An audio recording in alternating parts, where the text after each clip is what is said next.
Hello guys, welcome to a new video from the channel. This time we check how to set up Private DNS on Android. So let's start.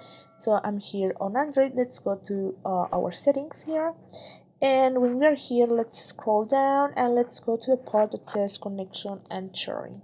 So just click here, and then when we are here, you check that there appears an option that says Private DNS.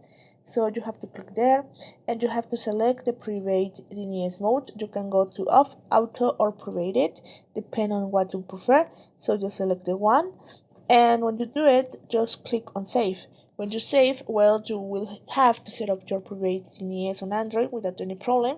So that's the way to do it. In my case, I prefer to have off, and then just finish it and save it, and that's it, guys. Well, I hope this works for you.